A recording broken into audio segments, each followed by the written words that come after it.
Hello, welcome to another edition of Equitable Conversations. I'm Gerald Ashley, and as usual, I'm joined by my good friend and colleague, George Cooper.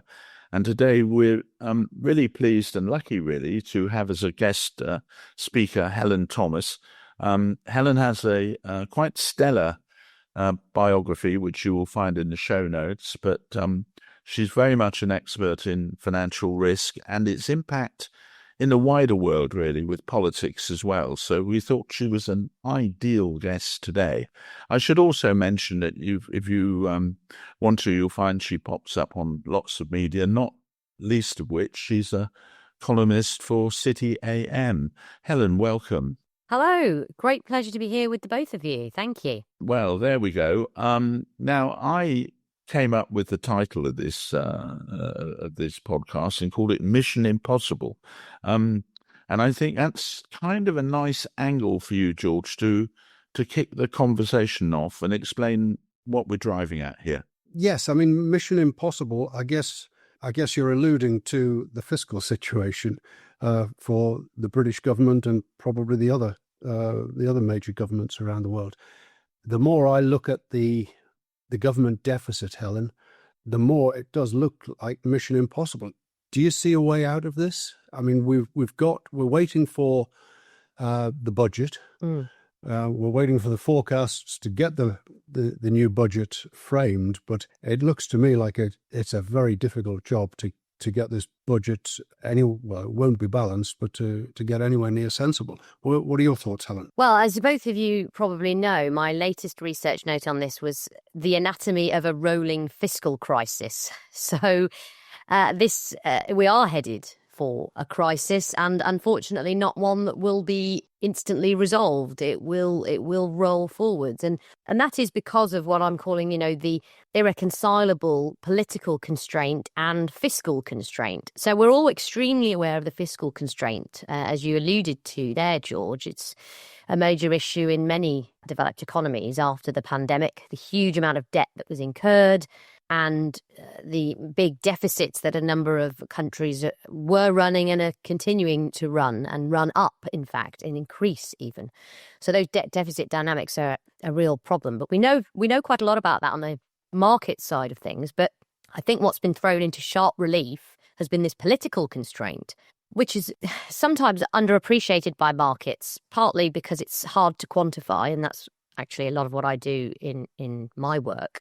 But the political constraint being MPs, lawmakers being unwilling to make choices, difficult choices, where there isn't a best option, there are only least worst options. And I think that's perhaps what you're getting at there with this Mission Impossible, is when or will we ever have a constellation of politicians who can get us out of this worsening debt situation. And I will just say, I'll conclude in my comments on this by saying that politics does proceed crisis to crisis. I call it the Superman effect, in the sense that Superman would probably win an election, but Clark Kent wouldn't. You need the burning building, and you need someone to swoop in and save the damsel in distress to win the election. So there's a slightly strange dynamic going on. People may sometimes be surprised by that, but sometimes politicians need a crisis, and I actually think that's a little bit what's going on in France, which I'm sure we'll probably talk about. So I'll leave it there. Yeah, I was just going to put a couple of numbers on this. I mean, people look at that as GDP, and you mentioned France. That's actually quite a bit over 100% now. I think it's about 114. And here in the UK, we're congratulating ourselves on being sort of 97%. My question or my thought on this is, which timetable is running which? Is it the political timetable that will pick up the speed, or are we going to wake up one morning and the fiscal crisis will have arrived? What do you sense? Well, now you're touching on a really interesting point about markets and how they've changed over the last sort of 15 years thanks to quantitative easing. And I know, George, you've done lots of work on this about how quantitative easing has affected the way risk is priced into markets. Basically, in the times before we had such huge liquidity injections, prices in the market would reflect at any given moment a balancing of probabilities of known unknowns, unknown unknowns, all the new information, and they would shift, and they would swing back and forth to reflect new information.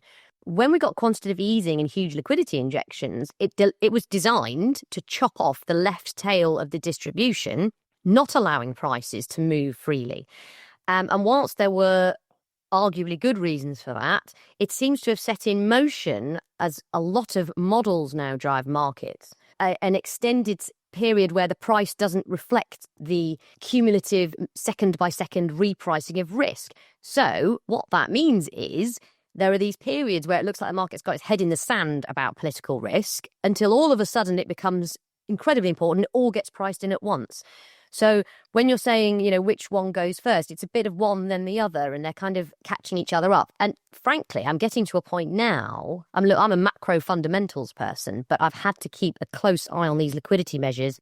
Specifically, a lot of it comes down to something called gamma in the stock market and the level of the VIX. So we're almost in a world where when the VIX is above about 25, risk gets suddenly priced in, and you could have a huge step change in a bond yield, for example.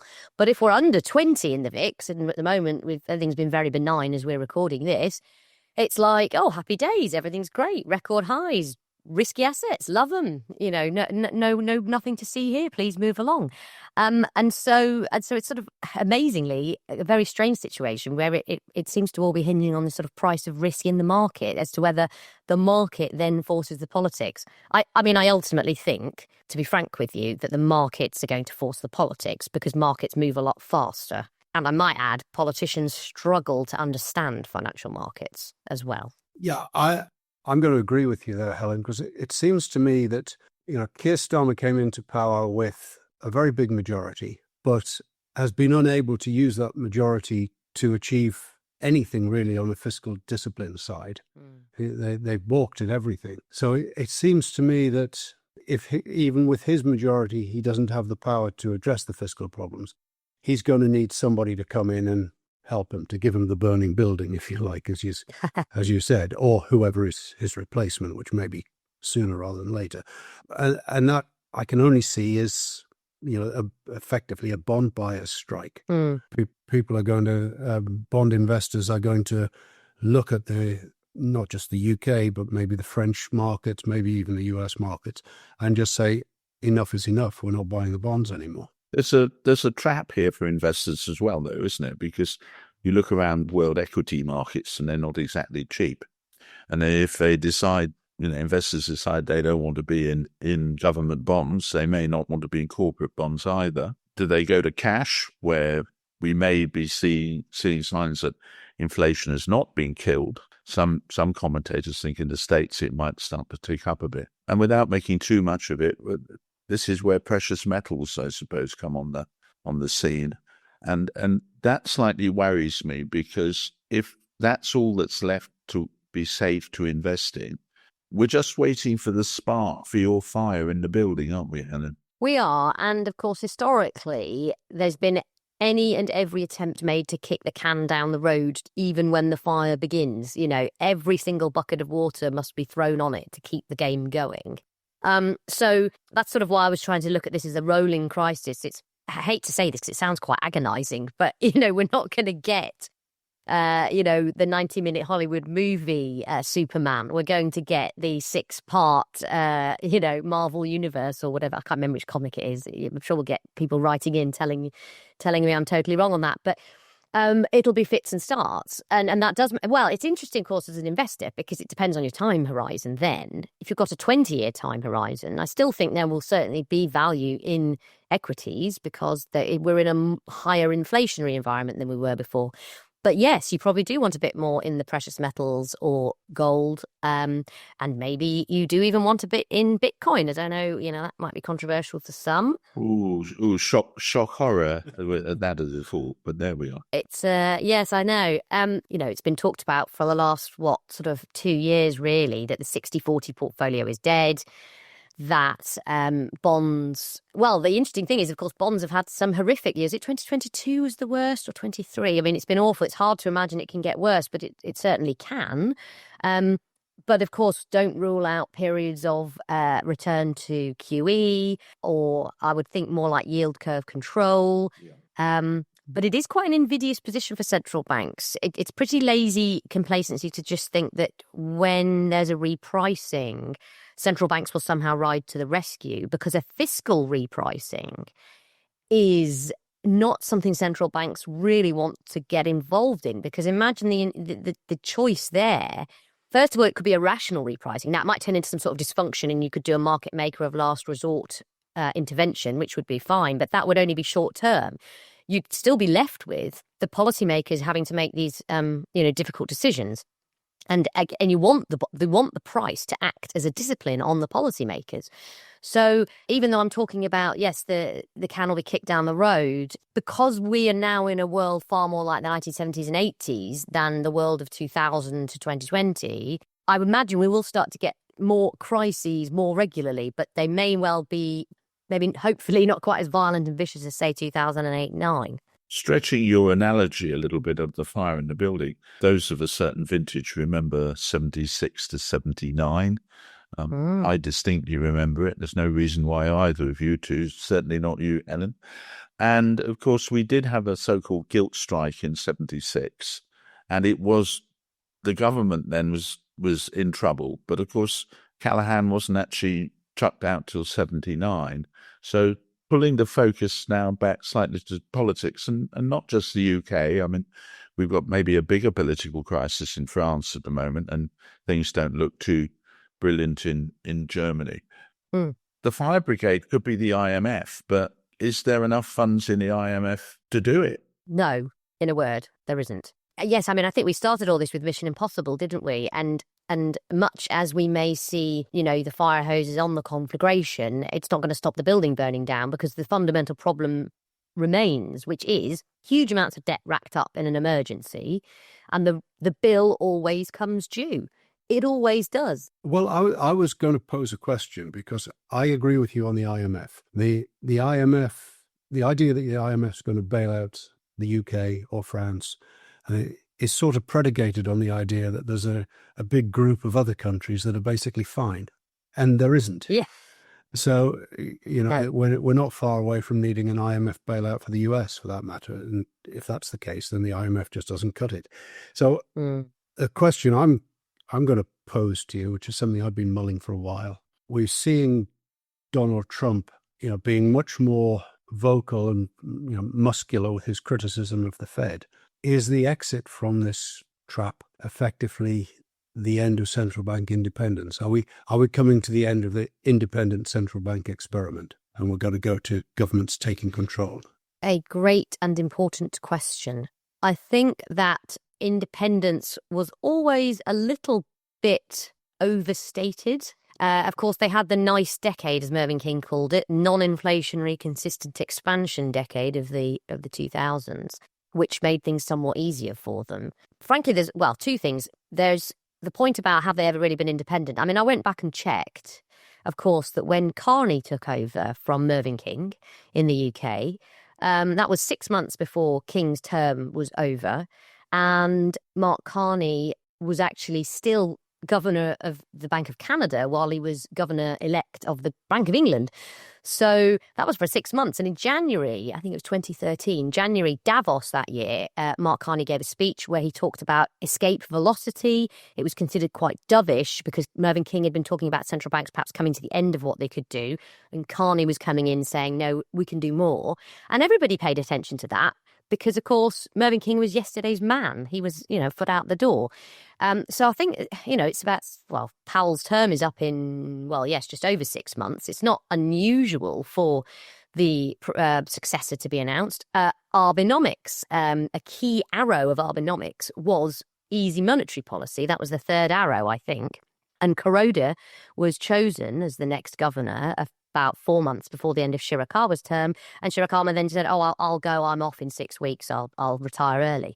It's normal for new administrations with a new mandate to bring in their person to enact it. So that's why I say it's not always been as independent as people maybe have thought. And then the second question, which I throw back to you guys, or indeed everybody listening, is, do you want the central bank to be independent? This is something that I had arguments with when I worked in Policy Exchange back in 2009. I had been brought up, at that point, I had very much, I'm afraid of another PPEist from Oxford. So I did macroeconomics at Oxford, and don't switch off immediately. And there was this whole, is inflation dead? Haven't the central banks done a brilliant job? It's fantastic. It's great, without potentially factoring in that this rise of China was creating this huge disinflationary force. But never mind that. The question was, should they be independent? Because 9 people sitting around a table in the UK, for example, should they decide on the price of money, which is one of the most, if not the most fundamental distributional factors for the people in the country? You can't kick out the central bank governor if you don't like them, but you can vote out a government. And I do think that's a fair debate to be having. And I'm sort of throwing it around in my head, actually, as to what the best answer is. What do you think? That is really interesting, Helen, because that's a topic that I've been wrestling with myself. Because I've always been, I came into the finance industry just before the Bank of England was made independent. So most of my career has been coloured by this, what you call the nice decade, and a period of basically central banks being successful, their independence being seen as a huge success. But obviously after the global financial crisis, and then after the COVID lockdown, or during both of those, the massive amounts of money that were printed to deal with those, I'm increasingly asking myself, what, just as you've said, is the central bank independence really an illusion? In the end, they do the bidding of the government, whatever the government needs. And if that's the case, is it not better to make it explicit and bring them back under democratic control? So if there's a monetary cock-up, it's then an honest one, as in it is the government that's done it, not the central bank that's pretending to be independent but isn't. So I think in a whole host of things, not just monetary policy, but a whole host of policy decisions have been sort of outsourced from democratic oversight. Monetary policy, probably the most important one. And I think now is probably a good time to start being honest with ourselves and saying, no, they're not independent. Bring them back under government control. A genuinely independent monetary policy, I think, is a good idea, but we haven't got it. So let's stop kidding ourselves. And don't we have a similar picture in the Eurozone, where the ECB is, quote, independent, but just a cursory look. So we know who's pulling the strings there, and it's a sort of Franco-German sort of tussle in a way, with the ECB sort of trying to hold the ring.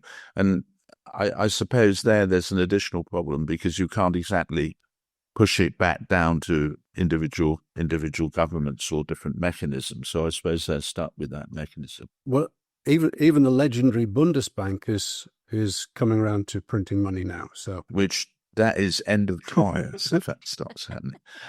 If we just slightly pull out the focus here, obviously we focused here a lot on spending because of the COVID crisis and all the rest of it, but and obviously there's accumulated debt sitting in the background.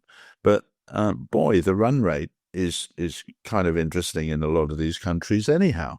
I mean, we're still spending huge amounts of money on healthcare, social care, social security.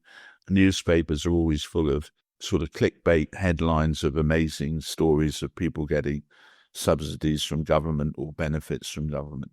And the wider issue is the political one again. And perhaps we as an electorate, all of us as electors, are not willing to give up on this sort of entitlement that we now see from the state. And I suppose this is your rolling problem, Helen, that ultimately that's where the shift really has to be. Well, as I mentioned previously, as a PPEist, I do love political philosophy, and we have been thrown right back into that big question, what should the state be doing? And it is effectively kind of communism versus capitalism all over again, which perhaps capitalism thought it had won after the fall of the Berlin Wall, but then, of course, was deeply challenged by the 2008 financial crisis. I mean, a lot of the current political friction isn't new. It is derived. It began then, right? Because talk about people feeling angry, feeling things are unfair, there was a sense that bankers could get paid a lot of money. They were very skilled and clever and knew things the average man maybe didn't know, and that was fine. But hang on a minute, they run up all these huge risks. The banks fell over. The taxpayer was then on the hook, and then, not really anybody ended up in prison for it or indeed censured in any way. And of course, that's when we got this establishment versus anti-establishment schism in the electorate. And then what we've had since 2020 is an additional splintering of the electorate over what we would call authoritarian versus libertarian lines, which is when you have a huge national emergency, only the state can marshal its resources, get the vaccine in your arm, open up hospitals, whatever you want. That they step in, you sort of necessarily have a bigger state, but then that splits people, and I often take it back to the Take Back Control slogan of the Brexit campaign, which was a genius way of expressing this discontent. But take back control for what? Take back control for my parliament versus the European Parliament, or take back control for me, the individual. And that's kind of where the authoritarian libertarian split comes. And if you think about all of those splits, just, very broadly, if you say there are 4 quadrants, that means and then it depends on your electoral system. In a first past the post system like ours or in the US, if you get 25% plus 1 vote, you get a huge majority, but you get 3/4 of the electorate annoyed they didn't get their choice. So that's where we are, and that's not going to get resolved anytime soon. I'm sorry, I rambled on, Gerald. I think I've gone far from your original question. No, I was just going to add in a thought here that this is also a bit of a ratchet, isn't it? I mean, we have to go back to not my teenage years, but certainly my 20s, where there was a really concerted effort and consensus to shrink the state, which was really Mrs. Thatcher, who now sometimes seen as a demon figure, but she's also deep history. I mean, we forget that she was out the door in 1989, which is 36 years ago.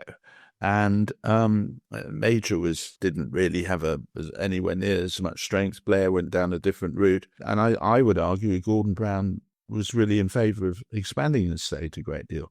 But I don't see any political movement to shrink the state. And I just want to throw one number at you guys, which comes from the IFS, Institute for Fiscal Studies, that currently 50%, just over 50% of households in the UK receive more in benefits than they pay in taxes. Trouble ahead, folks. Well, I remembered the word I wanted to use, and that's fairness. And that is what is being challenged through all of this. Now, because people are thinking, as you've just said, some people would look at that and say, well, I'm in the other 50% or 49%. What am I doing here? How is this working? And it's why there's so much focus on immigration, of course, because if the pie is stable or shrinking, then people are arguing about fairness. Well, these people are arriving, they haven't put anything in, I've put in my whole life, etc. And that isn't going away anytime soon. And of course, any government is going to then have to take the side of one interest group over another, which will always cause discontent. But let's come back to growth, because if that pie were growing, it might be all right. You can survive with high debt to GDP levels. Japan famously, not maybe it's a slightly quirky, idiosyncratic economy, but it's sort of managed until recently anyway to just about deal with 250% debt to GDP. Italy, Greece. So actually, I want to come back to something. Talk about Mission Impossible. Greece is a fascinating example of what could happen. They've effectively gone through it. So they elected a so-called populist firebrand right-wing leader, Alexis Tsipras, this Syriza party that were very upset about all the sovereign debt crisis stuff. They had a referendum. They did not want to have to face austerity. He got elected, and then About Face did completely the opposite, and Greece ended up in a huge shrinkage of the state, and then took the medicine, which was extremely painful, but now are running a primary surplus. Investment grade bonds. It's a painful 10 years, but they've done it. Yeah, Greece is a fascinating example. But if you remember, after the global financial crisis, there was the pigs: Portugal, Italy, Greece, Spain, and they were all in that camp. But now, actually, they're all the bright spots of Europe. So there has been a complete change round, and maybe we need to go through that pain and come out the other side. But I was interested, Helen, with your comment earlier about we're back to the old capitalism versus communism, that struggle. And one of the things I'm fascinated about is we've obviously got President Trump elected, and he's a Republican. Some were thinking he was the heir to Reagan, but he is a very, very different character.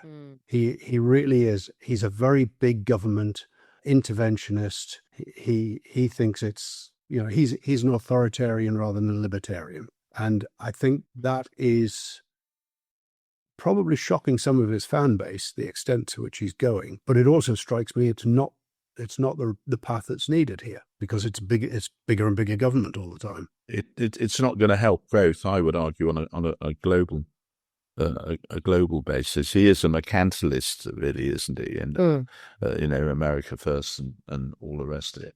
I'm going to suggest there's a magic answer. I can solve all of this for you, and you know the answer.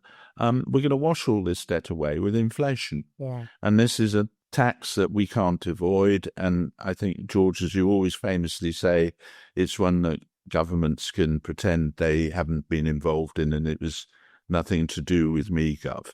So does this mean that is, if we don't take the pain a la Greece, is it just going to have to be inflation to wash it away?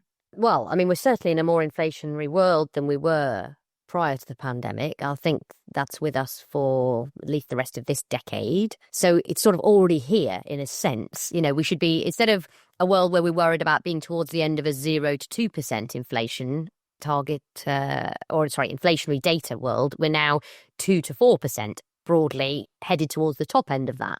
I mean, I'm talking about the major Western nations.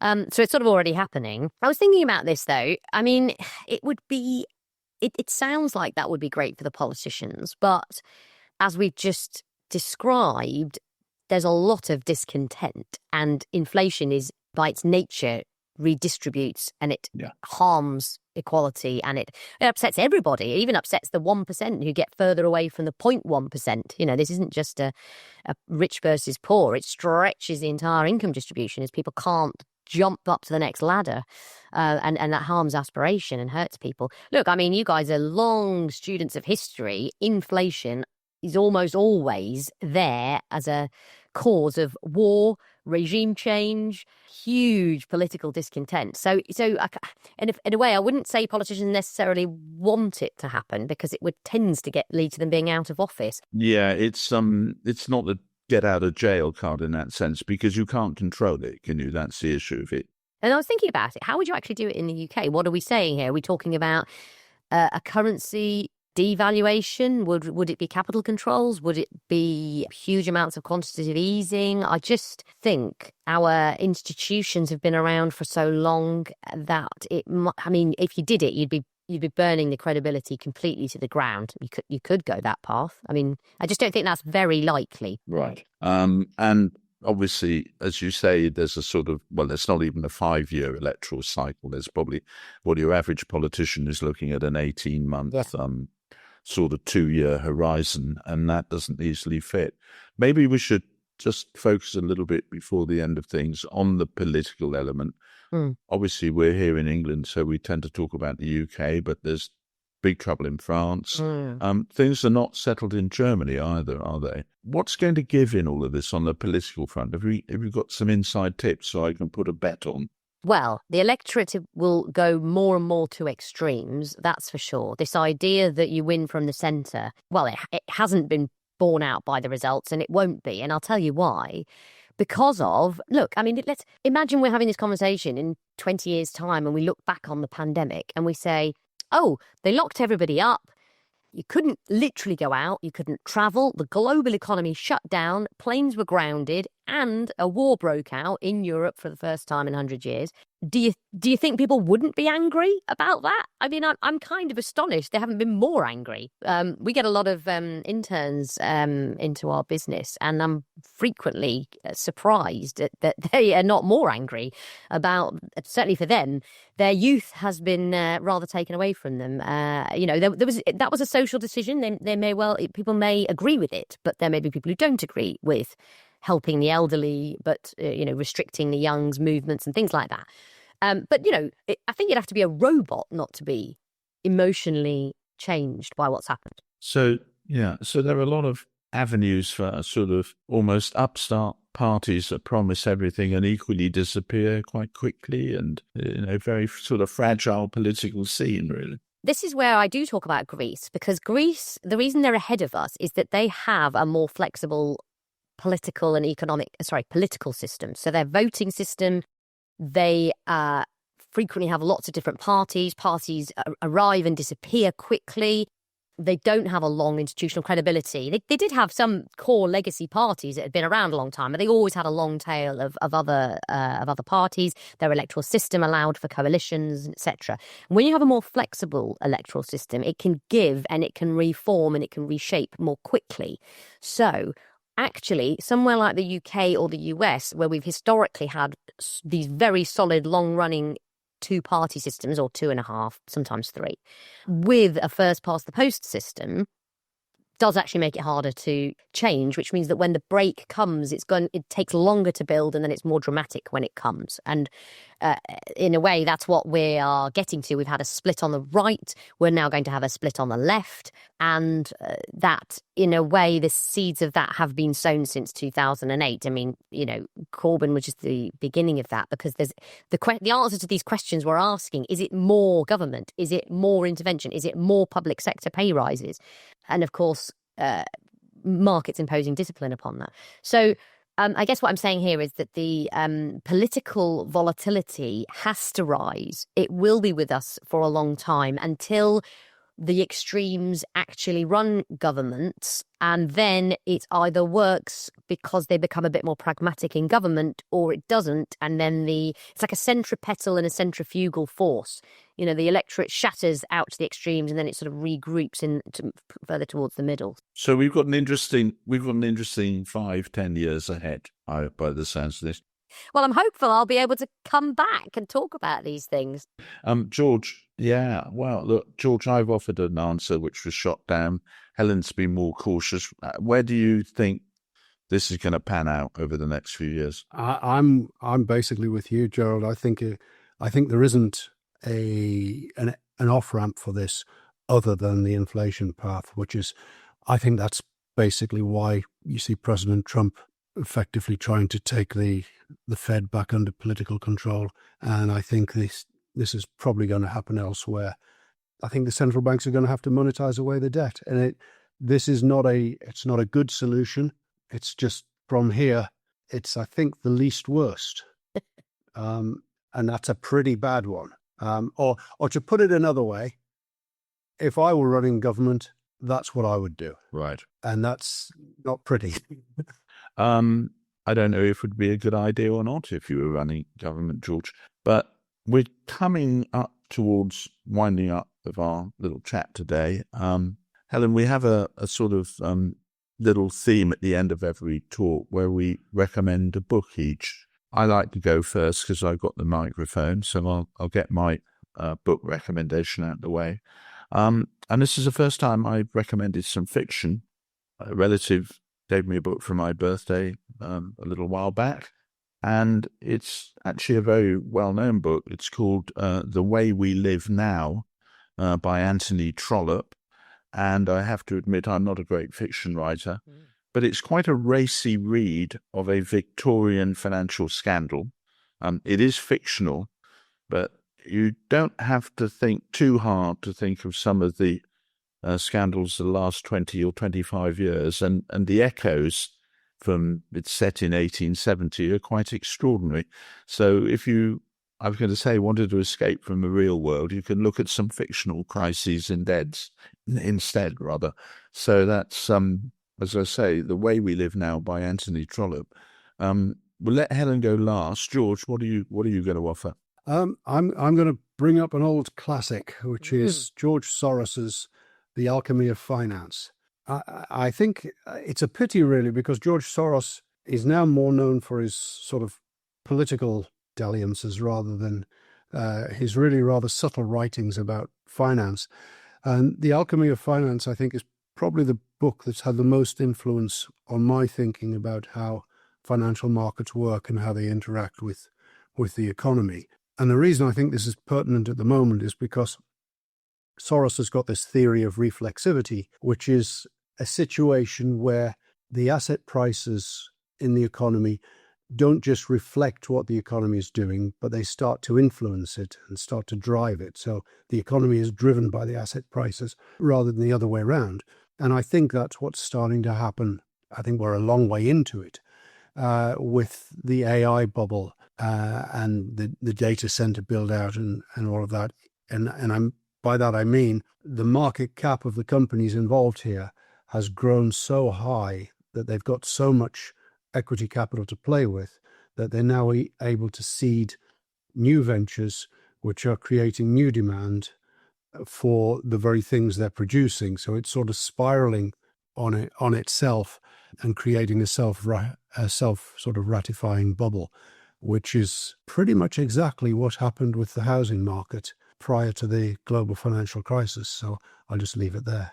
So it's a matter of, if you haven't read it or read it, read it now. And if you've got it on the bookshelf, maybe get it out again and take a good look at it. Helen, you're offering. Well, I rarely have time to read a book. I'm so buried into the minutiae of the fast-moving political situation these days. So when I read a book, I do tend to do fiction. I am currently working my way through David McCloskey's The Seventh Floor. And this is a spy novel. David McCloskey's written other ones. Damascus Station was the one I'd read before. And I do like a good spy novel, which you might think is not very relaxing after what I said I spend my days doing. But this is one about 6 CIA officers together. They've stolen other people's secrets. Now they must steal each other's. I don't know. I think it's just quite nice to try and get your brain ticking on something completely fictional. Or how fictional is it? We never know, do we? Yeah, a little bit of escapism, or at least get away from markets, economics and politics. Can I do an honourable mention? Yeah, go ahead. Richard Osman's Thursday Murder Club, which has just, now been made into a Netflix film. I know, look at the faces, but I love when I talk about like a complete, just something totally easy and different to read. I loved it. This is sort of a light read, and it's isn't this Sunday afternoon TV at some stage, isn't it? Yes. I shall put that on my Netflix watching list. Helen, thank you very much for today. You won't entirely escape. I'm sure we'll get you back sometime in the future, because you're in a field where it's constantly on the move. There's constantly new things going on. But from me and George and from Equital, thank you very much for today. Thank you. Thank you very much, guys. Thank you, Helen. Thank you.